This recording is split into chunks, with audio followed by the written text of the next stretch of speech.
Hey guys, welcome back to Deadman 110 and welcome back to I guess you could say another reaction video, but I wouldn't really think of it as a reaction video than more of a recap of 2022, considering that this is the final day as I'm recording this of 2022. And more specifically, it's going to be a recap of, the world of professional wrestling, which, has been, interesting. I can't believe half the stuff that's happened. But needless to say that I think us wrestling fans definitely were busy during 2022, and I think kept ourselves busy as a result. Oh boy, if ever one year was a roller coaster ride in wrestling, this one, I suppose, may as well be it. But we're going to watch a video that kind of dives into, the big ones that made it a roller coaster ride, and it's by none other than Wrestling Gifts. I will put his, obviously, original video in the description, the link to it, so be on the lookout for that. And, it's a pretty lengthy video, but it's very, very, I guess, enticing is the word I'd use. And it's broken up into little sections, and we're going to go through the full 35 minutes of it. I will end up pausing it on some bits if needs be, but other than that, that's what we're going to be doing, and so I guess away we go in the event.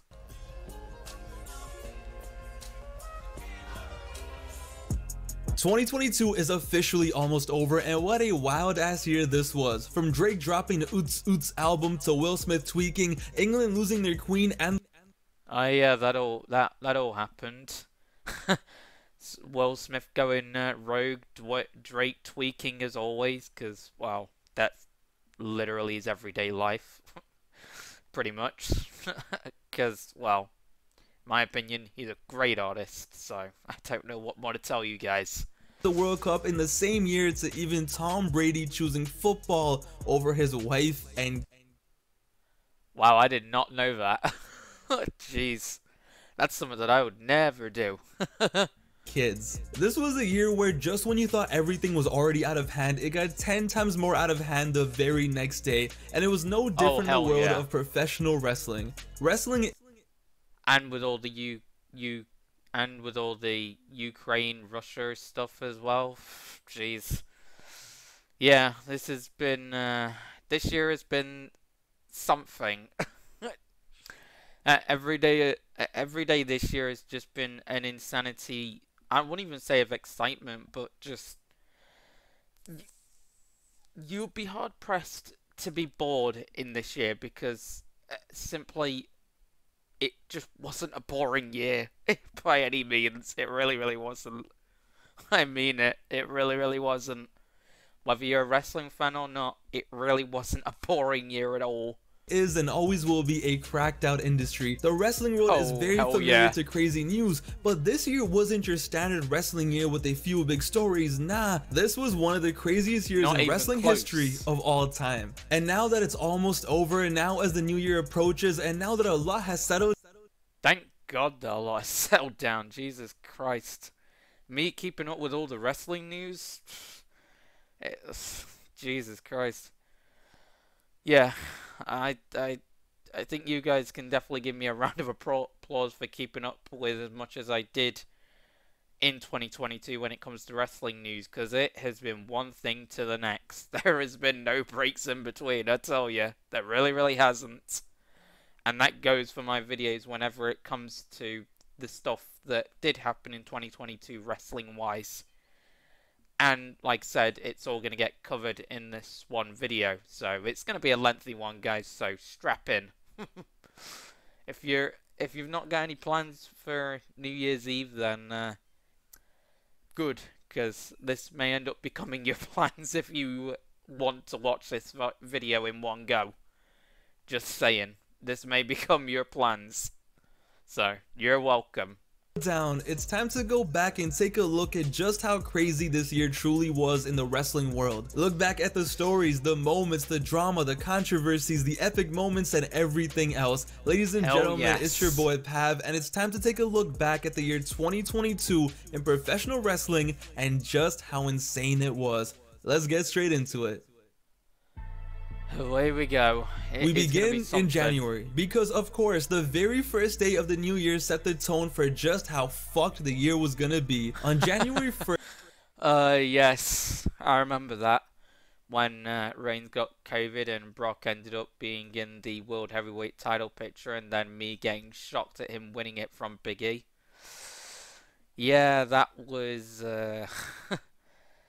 that was an interesting pill to swallow, that's for sure. And I suppose it worked out for the best in terms of how August and how SummerSlam went down with Reigns and Lesnar, but at the same time, nobody could have ever expected it to end up down that route. I certainly wouldn't, without a doubt.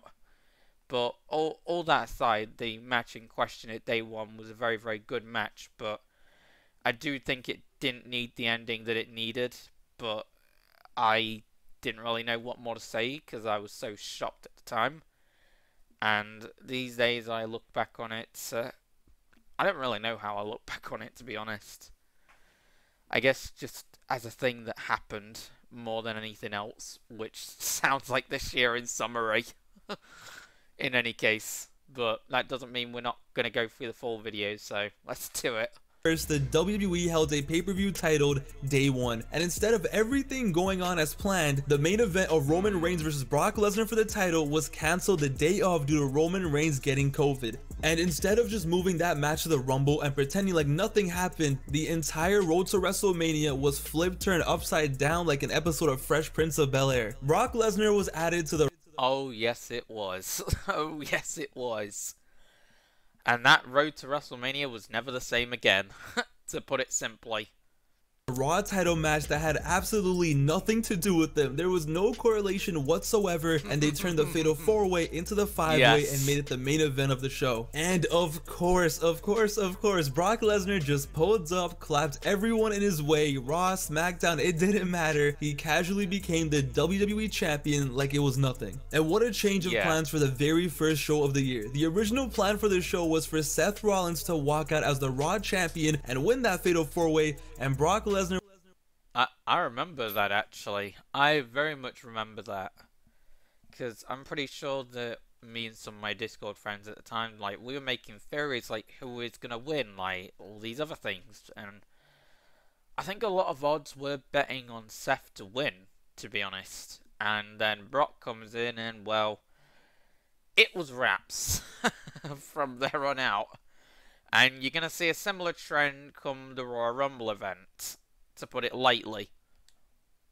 Was supposed to beat Roman Reigns and end the 500-day reign to set up the WrestleMania match, but nah. This was 2022 and the precedent was set on the very first day that from here on out it didn't matter what the plan was because nothing was going to go according to plan this year. And day one wasn't the only batshit crazy pay-per-view in January. No. How could we ever forget the lovely Royal Rumble? The night where 28 days after Lesnar won the title, he ended up losing it. And then the same night ended up winning the... Yeah, it was a good match, obviously. Like, it was enjoyable, but I'm so glad that they got a second go round at Saudi, because that was a much better match in hindsight. Bobby versus Brock, because the eyes were not on Roman by that point. So it was definitely a greater match in hindsight. Having said that, the Saudi match that Brock and Bobby had. The Royal Rumble to set up Brock versus Roman at WrestleMania again, as is tradition. But the thing was, Brock winning wasn't really the issue because we all know that was happening whether we liked it or not. The issue was, though, the entire Royal Rumble match absolutely sucked. The 22 Rumble ended up being the worst Royal Rumble in a very... Yeah, the Women's Royal Rumble, and I'll stand by this, was freaking amazing, but the men's was awful in hindsight of this year. Like, it was not great. Like, I'm sure that Triple H will make up for that next year come the Royal Rumble, which we will make a predictions video for, so be on the lookout for that, obviously next year in January. But that still doesn't go away from the fact that the Men's Royal Rumble really, really did suck this year. Long time. This was a Rumble that was a definition of boring, and ladies and gentlemen, this was a Rumble that was so bad. This Rumble was so bad that the man who produced it was quietly let go. And you would assume it's probably just some random bozo, right, who got fired. Like, who could it possibly be? Nah, the boss fired his son, Shane McMahon, because the Rumble was that bad. And yo, I'm gonna be honest, I totally get it. Shane McMahon was shameless on this night. Not only did he produce the Rumble match that absolutely sucked. Well, here's the thing, guys. I'm not sure whether Shane necessarily did end up quietly going, because I remember from some people that, like, at the time when this happened, that they didn't believe that happened. But for all intents and purposes, yeah, Shane definitely took an L on this night in the Rumble and producing it, without a doubt. So yeah, Shane, take the L. That's all I'm gonna say. The man put himself to be number 28 in the match. Yes, the 52-year-old self-proclaimed MMA god who was sweating like a teenager whose mom was going through a safari history ended up being in the final 3 of the Royal Rumble. What the fuck? Do you know how bad someone has to mess up for their own dad to fire them? Pay-per-views in January in the WWE were not it. But as we proceed, one of the biggest stories of the year, the first true huge bomb of the year, also began in January. Shame because of course it did. Insurance, darling. That bite of yours, swollen to the size of... It was a month we found out Cody Rhodes wasn't happy on the other side over at AEW. We found out that there was a contract dispute between Tony Khan and Cody Rhodes, and this was a strange time, which included Cody Rhodes pulling up to an episode of Dynamite and cutting one of the weirdest promos of his life. A promo someone described as, "That was the greatest promo I barely understood." And by using metaphors and big words, basically Cody... Yeah, I never saw this promo, but I did hear about it, and obviously I did hear about the Cody return rumors, and it definitely didn't seem real at the time, but I am so glad that they were in hindsight. So, yeah. That's all I have left to say about this section of this video, to be honest. Cody told the world how AEW wasn't the place for him anymore. The place that he helped build wasn't for him anymore. He then goes on to have a 5-star match the next week like it was nothing, and then just vanishes from AEW. The man who dreamt, slept, and bled AEW was gone. And of course, the internet just went mental as reports about Cody Rhodes was officially leaving AEW came out, and this wasn't a storyline. All hell broke loose online. It was something that sounded so crazy and just did not seem real. Even I myself couldn't comprehend the thought of Cody Rhodes leaving the place that he helped build, the place he was an EVP at, and the thing was nobody had any idea of what was happening. And as the rumors got stronger and stronger, it came out that... Yeah, I couldn't believe it either. It was, yeah, it was definitely interesting for sure. This man right here, who it seemed like his main mission in life was to be anti-WWE, might go back to the WWE. And once that happened, the world was just in a frenzy. Every week it became an event on Monday to watch Raw just to see if Cody was coming back. We were seated every week in front of our TV like how Evolution was seated at that one NBA game. Yeah. I remember those days. I remember those days very well. Yeah, there was definitely a lot of teasers going on during that time and all these other things, and yeah, it definitely it was definitely a fun concept to bat around, and we definitely batted it around on the WrestleMania predictions video for sure.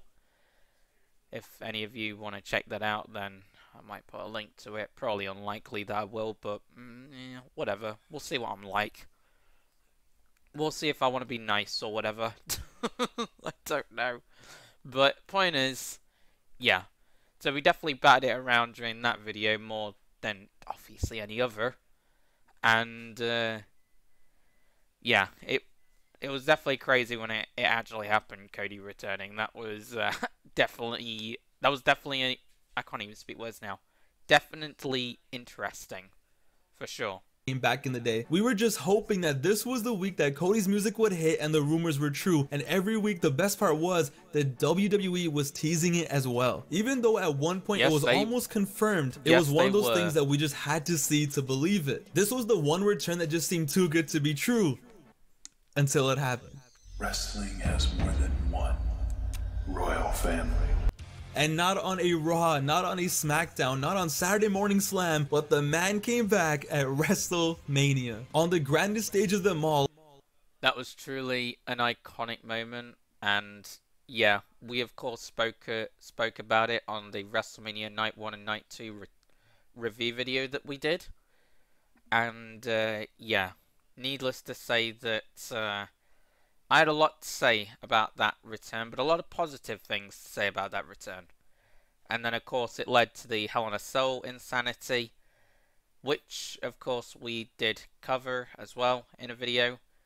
And that was, yeah, Day was, of course, involved in that video. Shout out to you, buddy.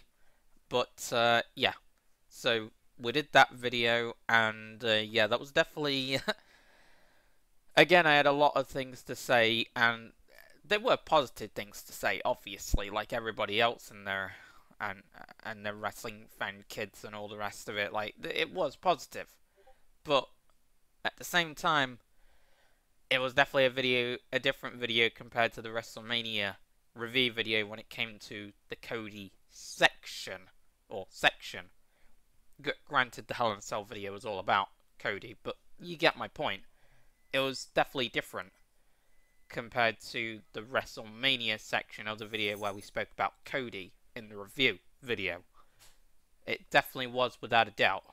Homelander was finally back home. In front of 77,000 fans, Cody Rhodes was back in the WWE. And this was the very first moment where it hit us. The simulation was glitched. The fact that this man left as Stardust, left as a nobody, left as someone that everyone considered wasted potential, came back in front of 77,000 people going absolutely nuts and just had a banger with Seth Rollins and came off as the biggest star in the company. First night back, and just like that, an iconic WrestleMania moment forever. And 2022 will forever go down as the year Cody Rhodes came back to the WWE. And the most wild part was, it wasn't even the only unbelievable return that night.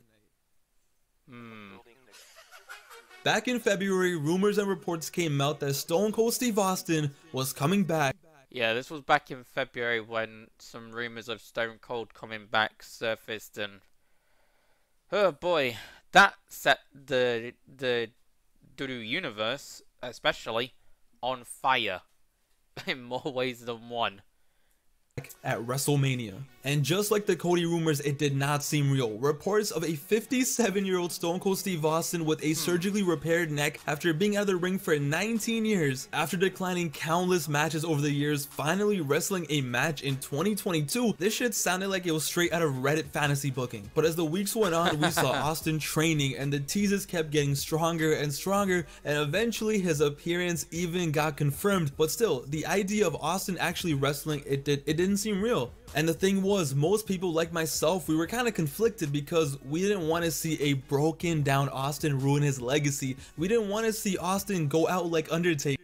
I can see why nobody would have wanted that, because I mean, he left on a high note against The Rock, or The Rock many years prior, so it's like, why jeopardize your legacy for the sake of one match against, in this case, Kevin Owens? But we clearly were idiots, because that match turned out to be far more fun than it ever needed to be. Much like the Johnny Knoxville versus Sami Zayn match from, well, the same show. But I don't think it was on the same night. I can't remember. You guys can comment that down below, because you've probably got a better memory than me. Thank God he's already bald, because imagine if he had hair and he pulled up and did what Shawn Michaels did in Saudi Arabia. We didn't want to see Austin ruin that last legendary match he had back in 03. We didn't want to see Austin get hurt. We didn't want to see Austin flop. We didn't want to see Austin not be Austin. So we just thought he was probably going to pull up at WrestleMania like every other year, drink some beer, hit a few stunners, and send the crowd home happy, right? Nothing beats a Jet2 city break. Book now and get flights, hotel. Right? Nah, this motherfucker pulled up to WrestleMania and at 57 years old was taking suplexes on the concrete, and the Madman actually had a match. Stone Cold Steve Austin, I couldn't believe it when I was seeing it. Like, it was as if time stood still. It didn't seem real. It was so much fun to watch. It seriously was. Just like I say in my WrestleMania review. Man who many such as myself thought would never ever unretire for a match ever again actually had a match in 2022. I thought it was more likely that a broken back Hulk Hogan would come back and try to bullshit his way back in the ring, dude, and go over, brother. But nah, Austin wrestled one more time in one of the most fun and feel-good moments ever. The fact that a 57-year-old legend like Austin came back and did what he did after 19 years off, and the fact that it wasn't depressing, what a moment, man. Yeah, it wasn't depressing, it was straight up badass. It seriously was badass.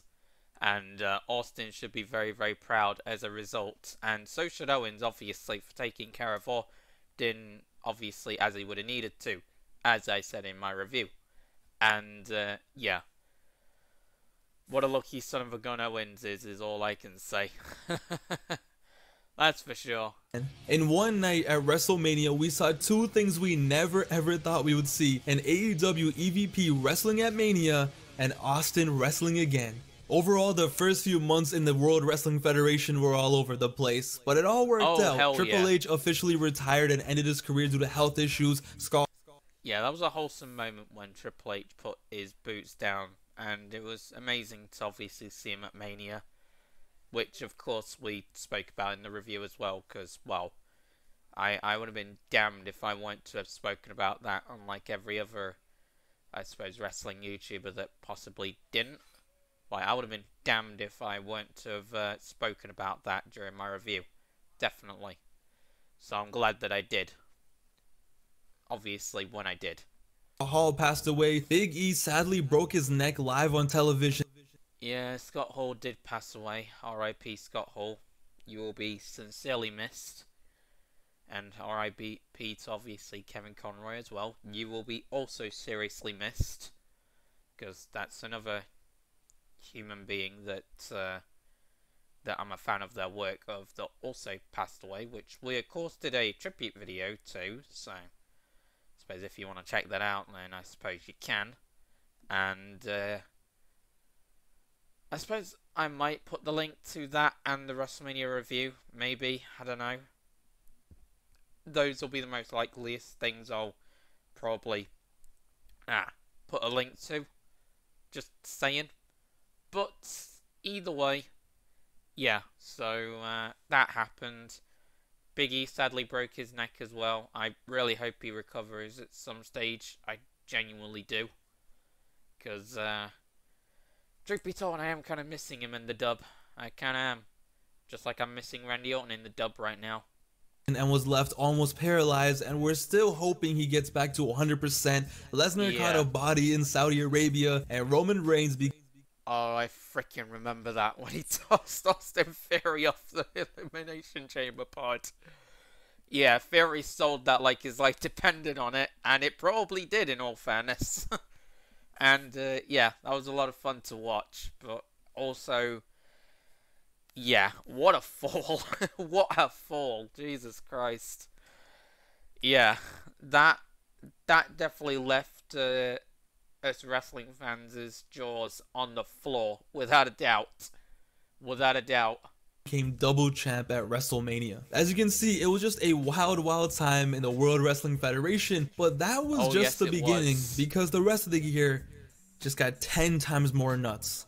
But meanwhile, in AEW, 2022 was a year where the company finally felt the heat. AEW started off the year very strong. The CM Punk experiment was going awesome. The man was trying. He was the guy over at AEW. It was the best signing the company had ever made. Hangman Page was the champion. All the fans loved him, and the company overall was just hot. But as the months went by, the drama that would define AEW this year just slowly picked up, and it can all be traced back to when MJF, just weeks after having a true wrestling classic against CM Punk, ended up doing an interview with Ariel Helwani, and nothing was the same after that. Yeah, I remember when MJF did that. I didn't do a video on it, but I can tell you now, that was the best promo of his whole freaking career. I mean, that literally had me put a new chat on my Discord server that was AEW related. If that doesn't say that MJF didn't do good, then I don't know if anything does.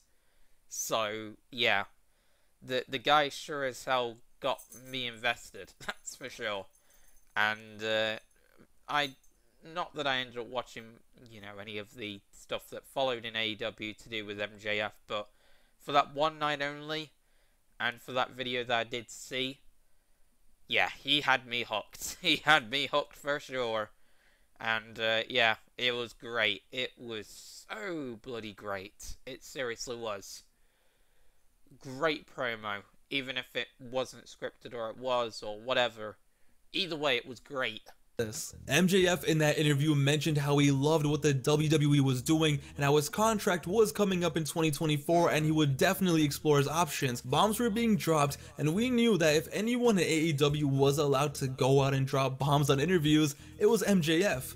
The issue was, though, Tony Khan never authorized this interview. And this is where the beef between MJF and Tony Khan exploded and became public, all because of this interview. This was where the world learned that MJF wanted to get paid, and everyone knew his contract was going to expire in 2024, but this is where we learned that the man wanted to get paid now. He didn't want to sign an extension, he didn't want to wait for... I don't blame MJF. Like, if you're wanting to get paid now for the work that you put in at, you know, your job, and you're like one of the workhorses at it, then just pay the guy. Like, it's not that hard. It really, really isn't. But, obviously things escalated further, which you'll find out momentarily. For the next contract, he wanted to get money now for the rest of his current contract. And after this, it just kept getting out of hand and eventually exploded at AEW Double or Nothing. After tweets such as this one, after reports that MJF will strongly consider WWE if he didn't get paid now, the day before AEW Double or Nothing live from Las Vegas, MJF no-shows a meet and greet. There are hundreds of fans who paid I remember that, when he no-showed that. I can't remember how I felt about it necessarily, because I mean, I wasn't entirely keeping up to date with this whole beef, but I do remember that one clip that I got showed of AEW, and obviously what happened with the whole MJF promo. So, needless to say, that I definitely got the goods of it, that's for sure. And like I said, you'll find out momentarily what I mean, although knowing you guys, if you are wrestling fans, you already know what's about to happen. You already know. Hundreds of dollars to see him, and they're all left disappointed as MJF does not show up. And next thing you know, there are reports coming out every 15 minutes, reports that MJF might not show up to the pay-per-view tomorrow, and apparently that a flight was booked for MJF to go back home. And this was the same day of the show, just hours before the show was gonna go live on pay-per-view. Nobody knew if one of the biggest matches on the show was even gonna take place due to the fact that MJF possibly walked out. And the crazy part was, all this happened just a few weeks after, over on the WWE side, Sasha Banks and Naomi. Yeah, we did a video on the Sasha and Naomi situation, and obviously that definitely escalated quickly, and I can't remember what side I was necessarily on. Like, I can't remember what side I was on, Jesus Christ.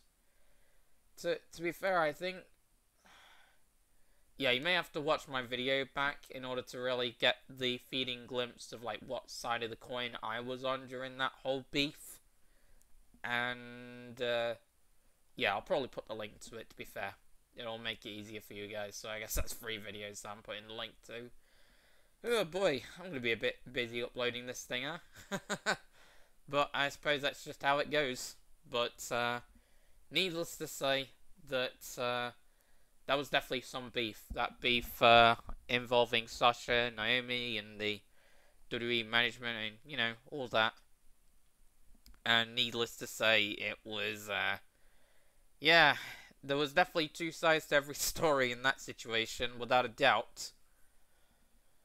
But I guess for more opinionatings of that whole beef, you can check out my video for that, which of course I will put the link to in this video's description, obviously. Walked out of the company for real. Was MJF really walking out on AEW? But it all ends with MJF just an hour or so before the show began coming back and having the match. It ended up being the opening show of the match, and he walked out as the biggest villain in wrestling. He got his ass beat by Wardlow, and just a few days later cut the biggest promo of his career. After all that drama, after all that controversy, he pulled up to Dynamite and did the promo that... Yeah. You're about to hear it now, guys, but yeah, this was definitely the promo of his career, without a shadow of a doubt. Without a shadow of a doubt. Nothing will ever top this for MJF, I believe that. Shook the industry. The promo where he called out Tony Khan and begged him to fire him live on TV. And of course, as everyone remembers, then goes even as far as saying, "You fucking mark!" Yeah, that also got said as well. Needless to say that MJF was annoyed. You could save over £10 a month, allowing MJF you to keep was doing this. definitely annoyed. And just like that, just like Cody Rhodes, MJF vanished from AEW. Even though after the promo it was very clear that Tony Khan and MJF's beef was now a part of a storyline, it was still a pretty major situation backstage. And that's what most AEW fans were concerned about back then. But as time went on, as the year went on, it became clear that Khan versus MJF wasn't the major beef backstage in AEW. The whole time it was something else. We just had no idea. And a lot of it reached a new level when CM Punk on that very night at Double or Nothing beat Hangman Page to become world champion of AEW. Back in May at Double or Nothing, when CM Punk became the world champion, it was seen as a landmark night not just for CM Punk, but for AEW as a whole. It was the legendary return that finally called... Yeah, it became... Yeah, it was the CM Punk dream turning into the CM Punk nightmare. And you guys will most certainly see what I mean. Most certainly. Culminated in championship gold. It was finally AEW's new face of the company. Their biggest signing, their biggest star, was finally at the top of the mountain. It was the first ever $1 million gate in AEW history. It was no doubt a smashing success. And yes, without a doubt, it was one of the biggest nights of CM Punk's career. Well, the crazy part is, that night can also be seen as the start of the fall of CM Punk. As the halfway point of 2022 was here, and as insane as a year had been up to that point, nothing will ever top the insanity of June. No doubt the wildest month of me being a wrestling fan in my life. Just a few days after winning the title, the same night MJF shook the wrestling industry, CM Punk breaks his foot, forcing him to miss a few months, and AEW has to set up an interim AEW champion. And he broke it doing a stage dive. The CM Punk dream was slowly becoming the CM Punk nightmare. And this just happened to be the same month that AEW was planning a collaborative pay-per-view with New Japan Pro Wrestling. The issue was, it felt like this pay-per-view was cursed, because once it was announced, every single week leading up to the pay-per-view, it felt like a new wrestler on the AEW roster got injured. But speaking of injuries, right, when you think of injuries in the wrestling world in 2012, there is one that defined the year. There's one that was the holy grail, and ladies and gentlemen, you guys already know, June was the month that Cody Rhodes pulls up to the... Oh yes, we were just on about this obviously a little while in the video, and obviously did mention this in the Hell in a Cell review video. In fact, this was the spotlight for that Hell in a Cell review and all the rest of it, because I didn't think that the matches were as important as this, in hindsight especially. It was when, Cody Rhodes unfortunately tore his pec, and well, You guys already know how it went down. Jesus Christ. Hell in a Cell pay-per-view, walks into the Hell in a Cell against Seth Rollins, takes his jacket off, and this is what we were, what do you even call it? This is what we were, well, I guess exposed to? Yeah, that makes sense, right? Exposed to was that. That was, of course, Cody Rhodes when, well, he tore his pec clean off the bone, and, yeah. We did a full video of that whole entendre, and, yeah. I will most certainly put the link to that video without a doubt. Single wrestling fan across the world had their jaw on the floor. Cody Rhodes, looking like a zombie from Black Ops 1, then proceeds to go out there and have a 5-star classic with a torn pec. This was no doubt one of the most gruesome things we have ever seen in a WWE ring. This man was in no shape to wrestle, but for some reason, I don't know what they put in him, I don't know what kind of drugs he was on, but for 30 minutes he went out there and the entire wrestling world was captivated in a way they hadn't been for a long time. Homelander proceeds to drop a classic. He ruins his pec even further.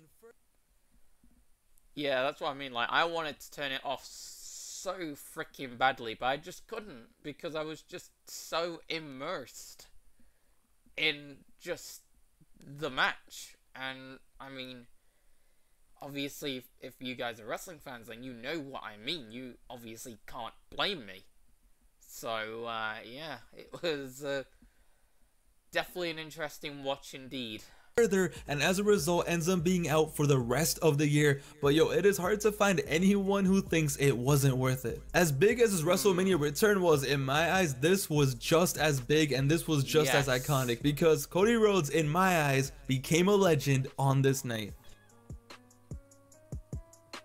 Over at AEW though, they did somehow proceed and have the actual Forbidden Door pay-per-view. Despite all the injuries, they were able to pull it off. And to make up for it, to make up for Bryan Danielson and CM Punk, they just sent out a 63-year-old Sting out there and he started wilding out doing sentons like a crackhead and all this flippy shit. 2022 was the year. Yeah, I remember seeing some of the stuff that Sting was doing, and it's like, despite him being in his 60s, the guy's literally moving like he's in his 30s, 20s. I don't know how the hell he does it. Like, seriously. That's incredible. That is seriously incredible. Good job on Sting, obviously. Like, that's insane.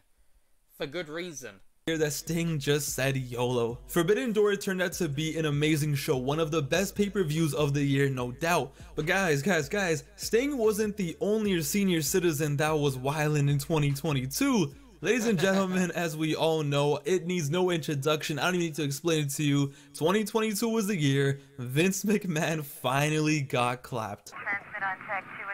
Yes, we did speak about this as well, and we did do a video recently this month on him possibly coming back. But I think things have finally settled down in the sense of, well, that not happening. Thank God. And, yeah. Point is, yeah, we made like quite a few videos on this whole Vince scandal type thing, and obviously it all culminated in Vince finally retiring, which is something that I never thought I would ever say, and especially when it actually happened. And yeah, that was a lot to think about. That really was. And my God, I can't believe we're living in a world where that actually did happen. That's insanity. That seriously is, in more ways than one. Okay, we'll still send a code 3.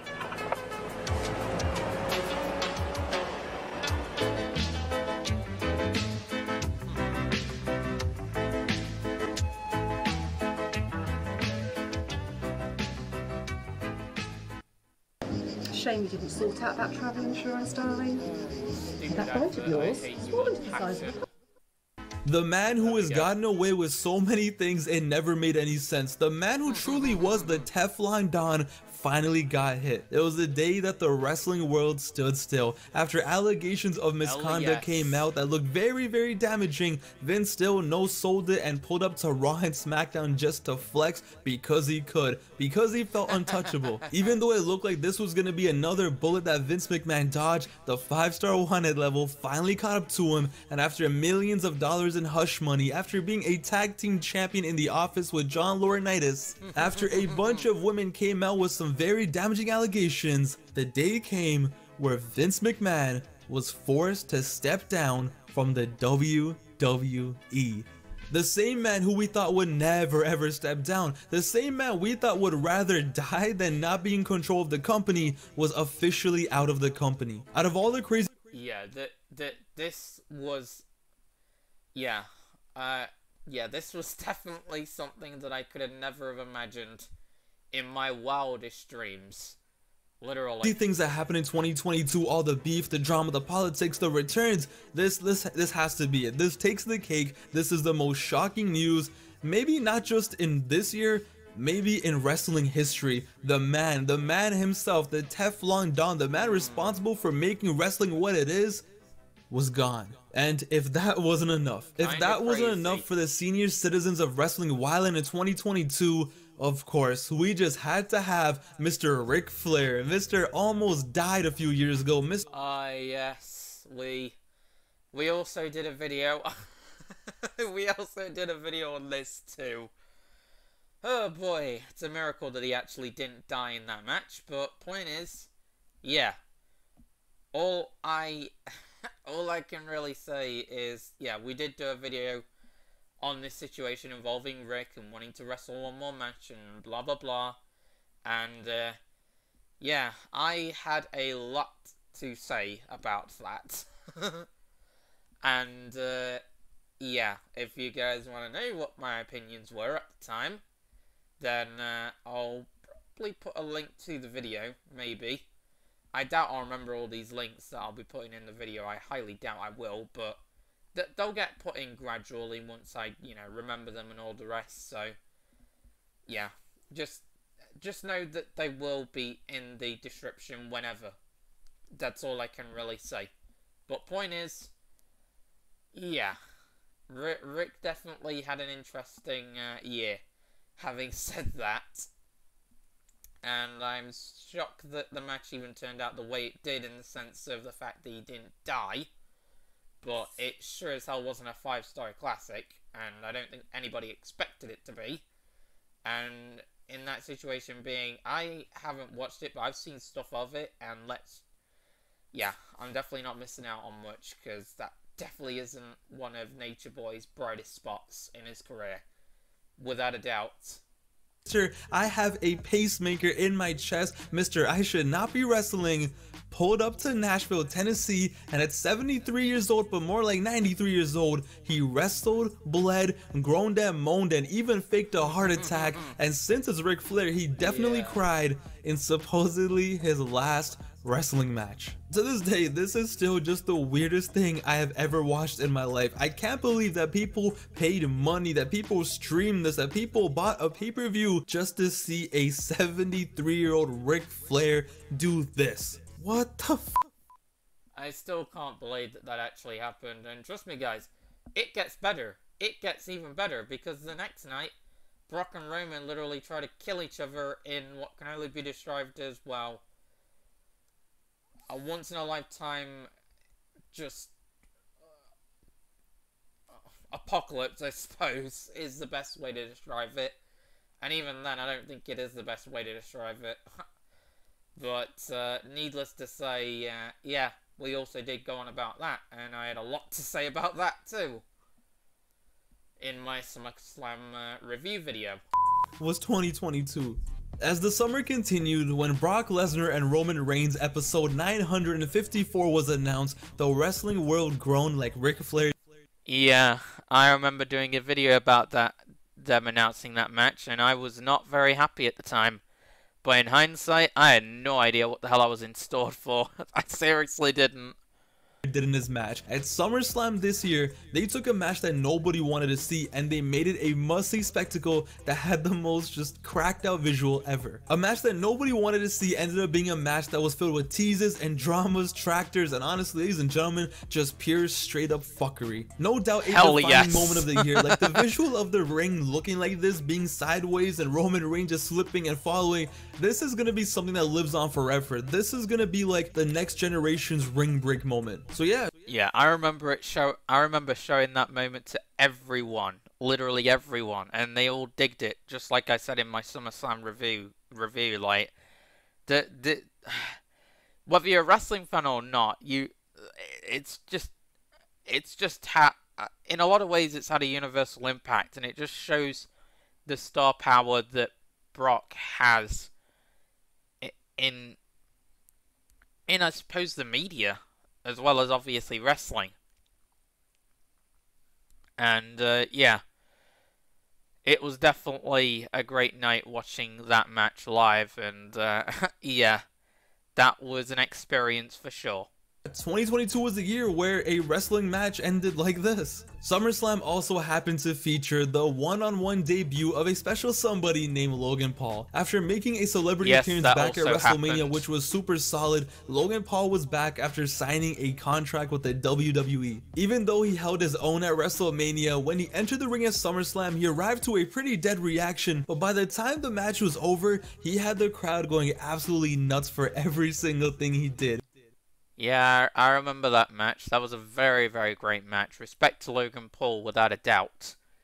This was the year that Logan Paul proved that he is a professional wrestler through and through, and he legitimately proved that he was built for this. Who would have ever guessed? But when I think of the summer of 2022, the one man I think deserves mad respect is no doubt Jon Moxley over at AEW. When the company got destroyed by the injuries I mentioned before, Jon Moxley is the guy who stepped up, and he was so clutch for AEW. He was like prime Kobe out there. Just like during the pandemic when they needed a champion, when they needed someone to carry the company, it was Jon Moxley. Same thing in the summer of 2022 when they needed someone to be their ace, to go out there every week. Yeah, good for Moxley for being able to hold it down for AEW, because let's face it, they needed somebody to rely on. And I'm not sure how many people they really had, so Moxley was kind of, I mean, it wasn't really a last resort, but I mean, like, who else could have carried it like he did? And I've not even watched what he's done during that period, but needless to say, I imagine that it was good stuff indeed. Can be the guy, Jon Moxley came clutch. By August of 2022, the Vince regime was out and Triple H was in the cut, and since then he has been the man running the ship over at the Federation. And listen, no doubt the man has some faults, no doubt it hasn't been perfect. He definitely has a weird obsession with some very mid talent, but I gotta admit, and you must admit, the product has had so many things that have been revitalized in the past few months. Guys, they finally say wrestling again on the air. Yo, no wonder Vince looks like this. This man probably has a heart attack every time he turns on the broadcast. This guy's actually transforming into a goblin. But yeah, the product since then hasn't been perfect, but there is so much more cohesion, and everything seems like a part of a bigger plan. Vince, yeah, Vince definitely looks a certain type of way these days compared to how he looked 20 odd years ago. That's for sure. But needless to say that Triple H has made the WWE amazing. Sure, he's done a few mistakes. I will go on record to say that. But in the long haul, I don't think they're going to be that big of a deal.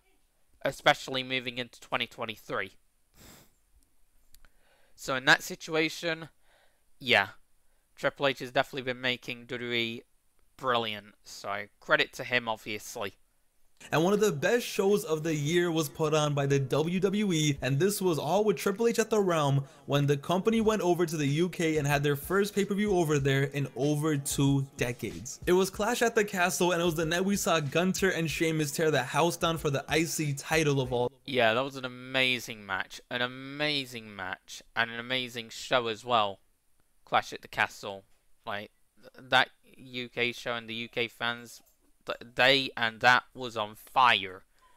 in big things, putting Prestige back on the title. The women had a crazy 6-woman tag match, and it was a night where Roman Reigns and Drew McIntyre finally met in the ring once again. It was one of the the women definitely killed it on that night, and Roman and Drew definitely beat the holy hell out of each other, and yeah, that was a lot of fun to watch too. And the fact that Drew brought back Broken Dreams really helped it have a big fight feel. And needless to say, I got hyped when it did happen. The biggest matches of the year, one of the most hyped up matches of the year, it was Drew McIntyre in the UK, Roman Reigns as double champion, coming in undefeated for 2 years, 730 days as champion, and it was in front of an electric crowd that had a big money main event.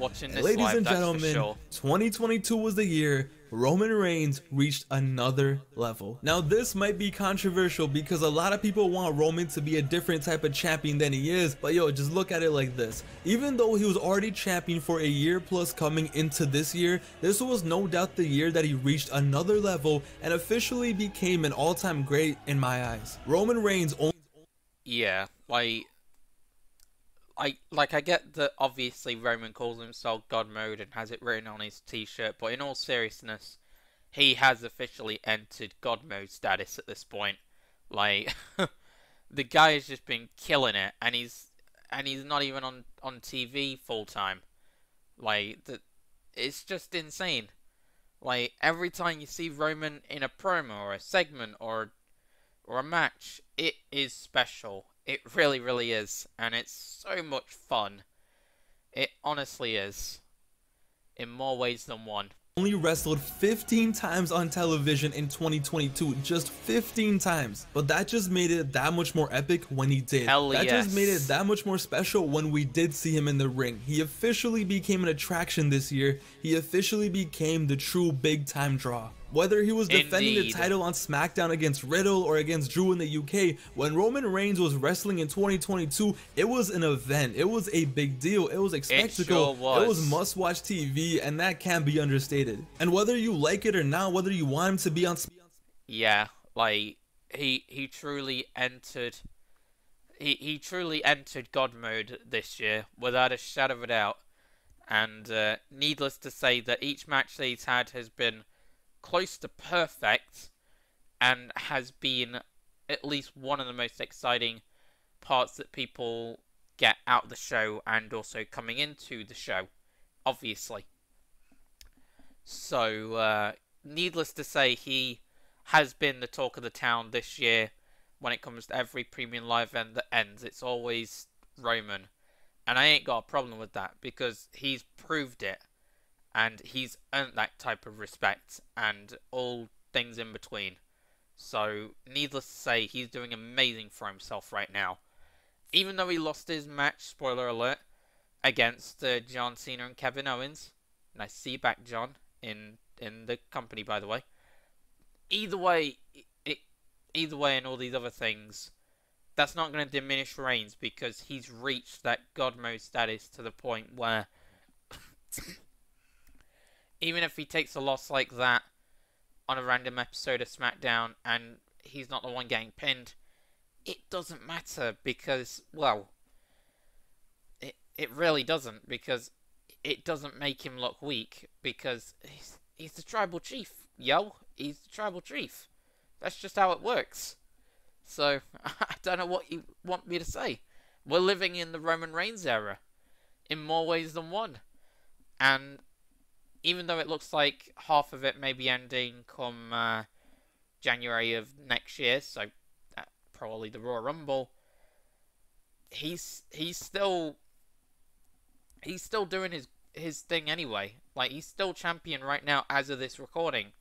So why not praise what he's done in 2022 to go along with the year plus that his reign has been going for anyway? You know? Like, why not? I don't see any other reason not to. Do you? Because I sure as hell don't. SmackDown every week and have a match every week. At the end of the day, this just works for Roman Reigns and everything he's trying to do, because all this just made his matches and every moment he was involved in that much more special. It made everything more special. It made his matches more intense. Like, even though you knew deep down throughout the entire year he wasn't gonna lose to Lesnar, Riddle, or Drew, or Logan Paul. Yes, Logan Paul. The moments felt so special and so big that you... Yeah, like, even though he was never going to lose, like, the possibility of him losing was all we needed. And that's what always made his matches so memorable and so watchable. And all the iconic spots that were obviously ingrained in our memories thanks to this year and thanks to Roman. Like the spear off the ropes to Riddle, or Logan Paul and Roman Reigns doing the whole Batman v Superman little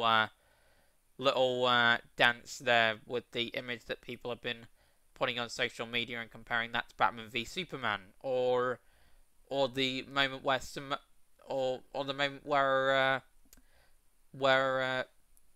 Roman Reigns' little cousin or whatever, Samoan or whatever his name is, Samoa, made his debut at Clash of the Castle. Like he's made iconic moment after iconic moment this year in more ways than one, and I'm so glad I've been able to witness all of them in some kind of way. And yeah, it's been a wild ride, and I'll never forget it for sure. Couldn't get help. And those are just a few examples. Trust me, guys. There's more where that came from. But needless to say, considering that this video is like gonna be probably over an hour long, it's best we keep it to a minimum in this situation. Because let's face it, I've told you the highlights, so what more do I need to say?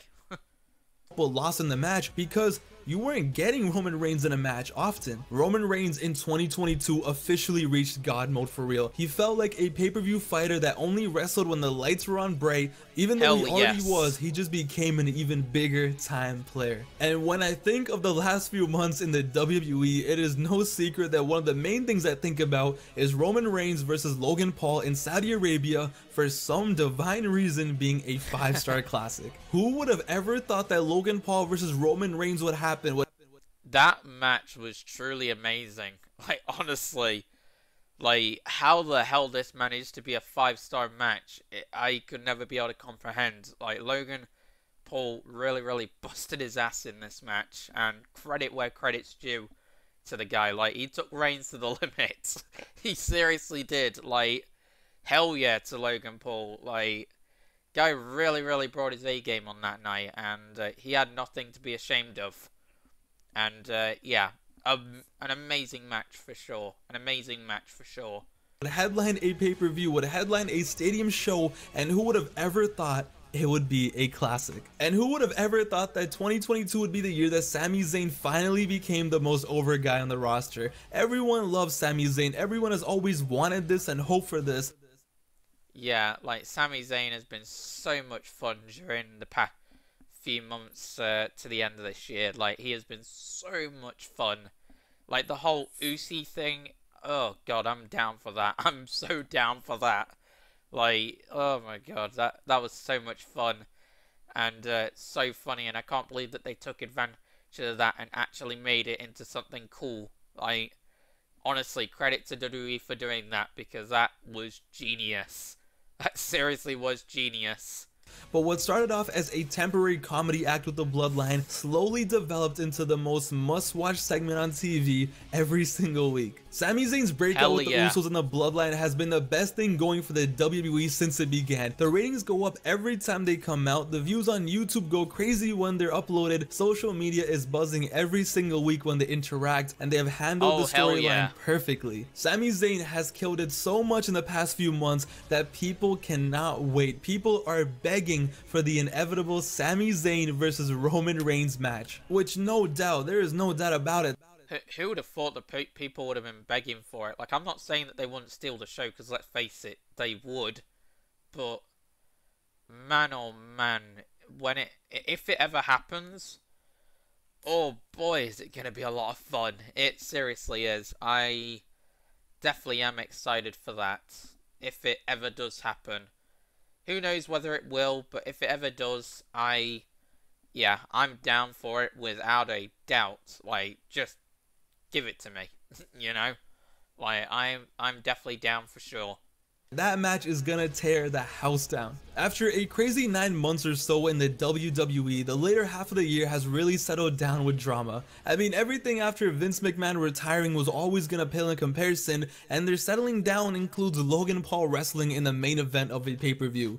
That just proves how insane this year truly has been, but without a doubt, even the last few months we've had some great moments as mentioned, and the news just keeps on coming and coming. I mean, hell, we just found out that the last SmackDown of the year is gonna have John Cena. Yeah, John Cena did end up returning on SmackDown last night, and yeah, him, Owens against Reigns and Zayn was a great match, a great little tag team match, and it was nice to see Cena back in a WWE ring.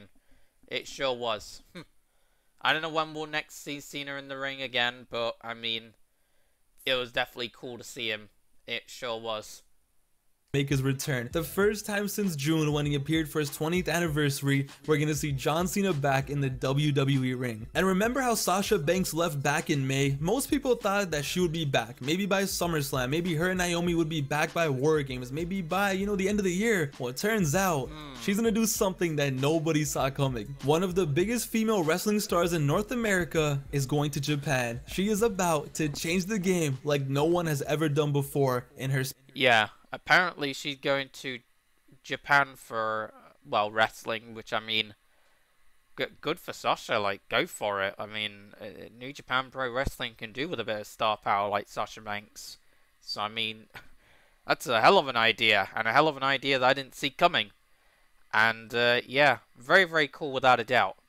Very, very cool. But anyway, before we end things, how can we forget about All Elite Wrestling? After Cody Rhodes left, after the MJF situation exploded, somehow things in AEW exploded even more. Where do we even begin? After surviving the MJF situation, after putting on the collab show by some divine miracle, after Punk getting injured and Moxley saving the day, it all led to AEW All Out in September. When All Out went off the air, it was looked at as a huge success. CM Punk was back in the ring, won the championship, and was truly back in the company. Kenny Omega was also back and turned all the way up. And last but not least, MJF was back on TV for the first time since June, and his contract situation seemed to be all sorted out. And to close the show, they set up the match that the world wanted to see, the biggest match AEW could offer, and that was MJF versus CM Punk for the title, the third match in their trilogy for the AEW championship. It was going to be a huge match that was going to do record business for the company. Like I said, All Out was a blockbuster smash hit, another $1 million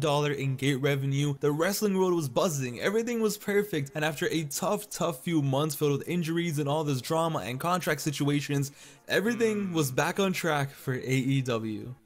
It definitely did seem that. It definitely did seem that way, but if only we knew what was going to come a little bit later. Oh boy.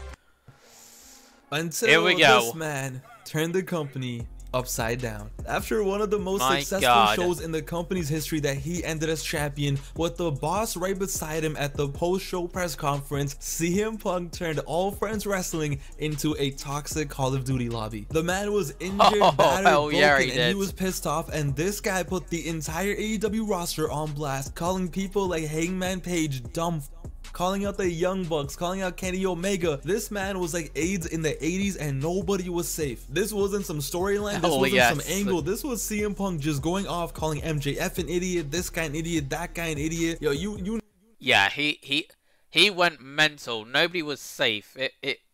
You could compare it to AIDS, you could in the 80s, you could compare it to COVID these days. Like, nobody was safe when CM Punk was just going mental. Like, he honestly seemed like an angry drunk person or something. He honestly did. And needless to say, he had a lot to get off his chest. A lot. And he sure as hell got it off his chest in that press conference, I'll tell you now.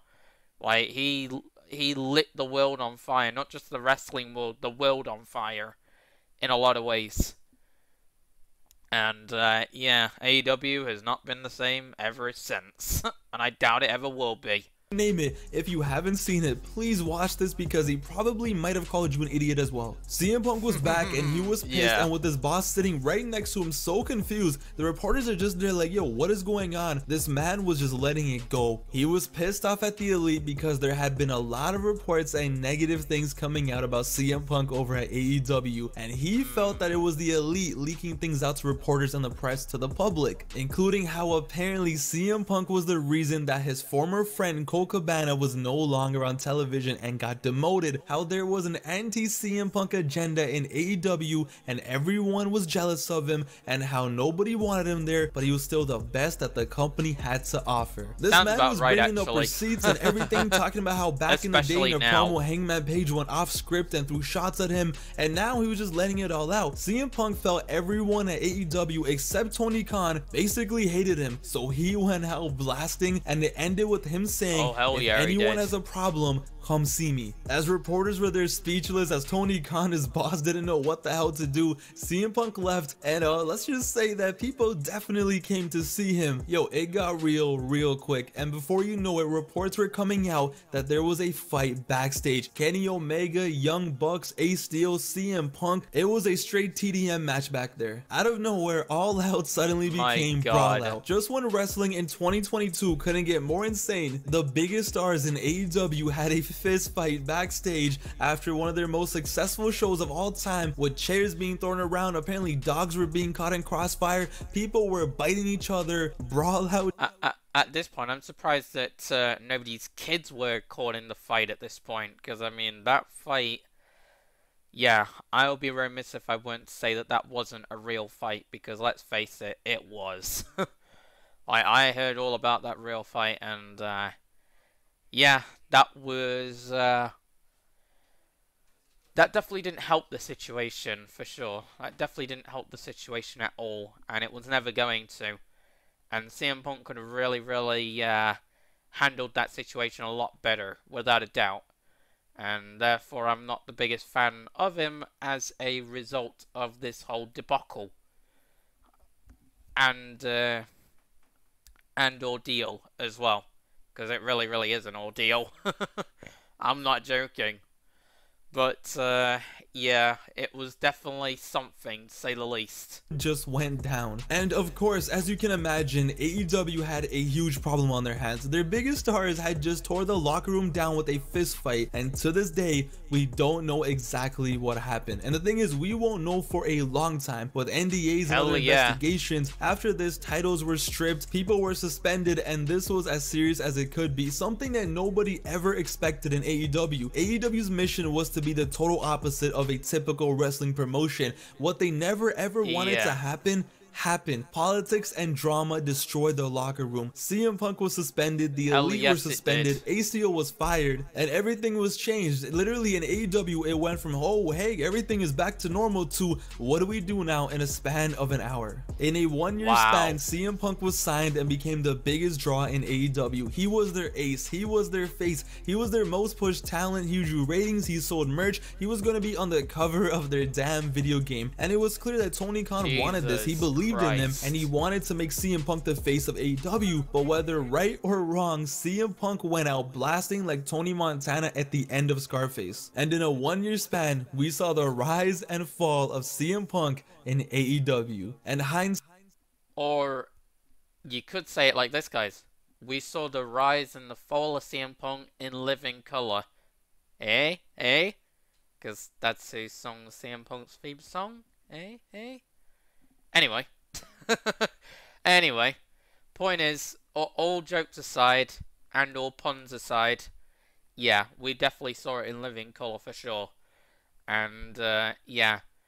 That's going to be one of the most fascinating stories of the next, like, 20 years, I think. Or maybe 10 years. Like, I think it will be one of the most fascinating stories in that situation, being the rise and fall of CM Punk. I truly do believe that it will become one of the most fascinating stories come like 10 years time, I feel like. I think it's got the potential to be that way, without a doubt. Sight being 2020, it was bound to happen. CM Punk was definitely the face of AEW, but he was the face because of Tony Khan, and it was a great business decision, no doubt. But if you go back, the signs were always there. A lot of the talent never wanted him there, from little things like Eddie Kingston's comments and promos to Hangman's comments to the leaks. Punk was the enemy to a lot of people backstage, people who supported Colt Cabana, people who supported Hangman Page and didn't want to see him lose the title that fast to CM Punk, people who had issues with CM Punk all the way back in 05 or 04, they still held the grudges. And while I do think CM Punk could have handled it better, it was just bound to happen. Sure. Everything just caught up and led to this. All Out ended in Brawl Out, and AEW hasn't been the same since. AEW ends 2022 in a very interesting position. Now, MJF is the face of the company, and rightfully so. He is the champion, and he is the man, and he is pure awesome. Yeah, it is funny how these things work out. Like, thanks to the whole CM Punk debacle, MJF got what he wanted all along, and that's to be the face of AEW, and good for him. He deserves it. And apparently he's been doing great stuff under that position, which I have no doubt that he is. Like, I personally do believe that.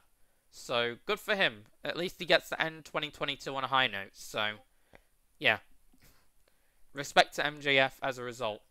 But AEW has lost a lot of momentum over the year. They still put on decent television and still have an amazing roster, and it should be no problem getting back to where they were 365 days ago, but things are very different than how they were 365 days ago. But somehow, someway, the WWE is ending 2022 as hot. They're selling out arenas, they're doing big numbers, and it's something that is pretty strange to see because the company hasn't been this hot in a business perspective in a very long time. And just like AEW, the WWE is so different now compared to...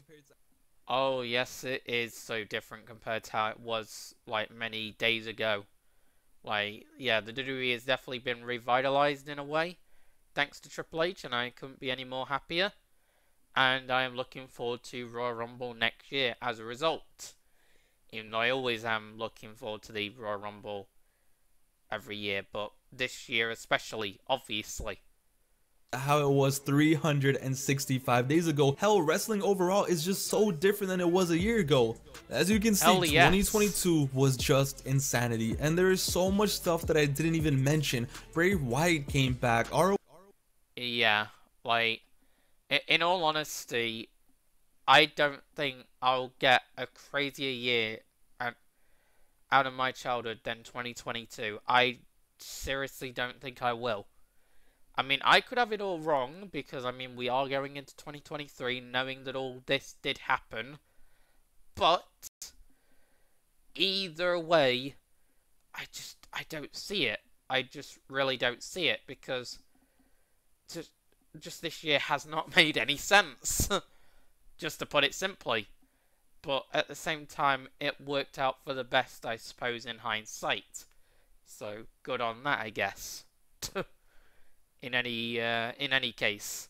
H is alive again under Tony Khan, and they're having their own pay-per-views. There is so much stuff that happened that this video, if I mentioned everything, would have been 4 hours long. This year will no doubt go down in the history books. And my video would have been even longer as well. And of course, Bray Wyatt obviously came back. That's amazing. And now they're bringing Uncle Howdy into the mix as well. Thanks to what happened on SmackDown, last night basically, at time of filming this. And, yeah, that was a very, very cool segment that occurred. And I'm sure that me and Daredevil and Cleaner, whenever I get the chance to speak to any of them, I'm sure we'll be diving into that big time. I'm sure. But, yeah, a great segment overall as a result. As a game-changing year in wrestling. I've been a fan of wrestling for over 20 years, and this year was just different. Every week, the unexpected was happening. Yeah, like, I've been a wrestling fan for the better part of, like, 10 years or whatever, and I can tell you now, no year as compared to this, not even close. This year has been, oh boy, I don't know what to say. This year has certainly been, yeah, it's certainly been a balls to the walls year, and needless to say, I've had to have my head on a squiggle having said that, and that can't be overstated or understated for that matter, for sure. News and headlines got so out of hand that at first we questioned everything, but by the end of the year, everything just seemed possible. The drama, the politics, the surprises, the matches, hell yeah, everything. It was just unbelievable. Like I said at the beginning of the video, 2022 was no doubt one of the craziest years in wrestling history. And if this is what's gonna bleed over to 2023, I can't even imagine how insane it's gonna get. From Cody to Austin to Vince retiring to Brawl Out to MJF to the matches, the moments and everything, all I gotta say is, what a time it was. Yeah, it was definitely, there was definitely some great matches this year as well, without a shadow of a doubt. And yeah, if this is what we're leading into to 2023, oh boy, yeah, my life is gonna be a non-stop event. It seriously is at this point, because, well, obviously wrestling will go on, but it certainly isn't going to be normal. I mean, it's never been normal. It's always been cracked out beyond belief, but this year has been, yeah, this year has been different, and the fact that we're going into next year with this thought in mind, I think is gonna begin a steady stream of just cracked out years in professional wrestling. I really do believe that. So we'll see what 2023 brings and whether or not I'll be right. But needless to say, it'll be fun to find out. To be alive. And to end off this video, to end off the longest video of my career so far, ladies and gentlemen, I present to you my personal wrestling awards for the year. The WWE pay-per-view of the year goes to WrestleMania Night 1. I can see why you picked that, because that was a great event. AEW pay-per-view of the year, no doubt in my opinion, Forbidden Door. When it comes to the feud of the year, there's only one option when I think of 2022. CM Punk versus MJF. And I pray that we somehow get the... Yeah, I understand why you went with that feud. That was a brilliant feud. For what it was. Third match in the trilogy. My personal favorite moment of the year. It's simple, man. Cody at the Hell in a Cell. Need I say more? And just a oh hell yeah, because well, Cody kind of sacrificed his life in that match, and yeah, you can't replace that moment with anything else from 2022. You simply can't. Tie things in. My favorite wrestler of the year in 2022. I never thought I would have said this last year. But it's also Cody Rhodes. And then I can see why he went with Cody Rhodes, because, well, the guy's just over as hell. In my opinion, my favorite pay-per-view of the year might be actually SummerSlam. In my opinion, on the WWE side, and then as for favorite wrestler of the year, oh boy, honestly, it might have to be Roman Reigns actually, because well, the guy's just been putting on quality matches all year. Like, Cody's done amazing, don't get me wrong, but that wasn't for a full year. Roman, on the other hand, for the most part, kind of has. So in that case, I'm going with Roman in that situation being. And then moment of the year is definitely Cody's match with Seth inside of Hell in a Cell, without a doubt. Man of the year goes to Jon Moxley for stepping up off the bench when AEW needed him the most. Workhorse of the year goes to Seth Rollins. Didn't matter if he was in the main event, the opening match, or the mid-card. This man put all his effort in there and he made the best. Yeah. I think it's fair to say that Seth fits the mold for Workhorse of the Year, because, I mean, the guy's been battered around the main event scene, mid-card scene, but he's always made the most of what he's been given, and therefore made memorable feuds out of what he's been given. So props to Seth having said that, obviously. So, yeah. Best of what he was given, so shout out to Seth Rollins. And lastly, for the MVP of the year, come on, it has to be Roman Reigns. But you know what? Yeah, it's definitely Roman Reigns for MVP of the year. It's not even close. Guy's been killing it, big time. MJF is a very, very close second. Anyway, guys, I hope you guys enjoyed the video. Sorry for the 40-minute video. I really hope. Yeah. Sorry how long this video obviously ended up being, but I mean, I did say strap in because this was going to be a lengthy one, and indeed it was. But needless to say, this year has been a cracked out year to say the least. We'll see what 2023 has in store for us. It'll probably be undoubtedly another cracked out year if we're going by 2022 standards in terms of what has set the tone. Point is, needless to say, that yeah, it's been a wild year, a wild ride, and obviously thanks for coming on me on this insane journey. If you've been here from the start till the end, thank you for that all the same. But yeah, if you guys enjoyed the final video that I will be publishing and sending out to you guys via YouTube for 2022, then like, comment, subscribe, share the videos, favorite videos. If we could get up to 200 likes, that'll be great. And yeah, have a great rest of the year of 2022, whatever you're doing for New Year's Eve. And I guess seeing as I won't be uploading anything after this before the year ends, Happy New Year as a result. And yeah, ciao guys.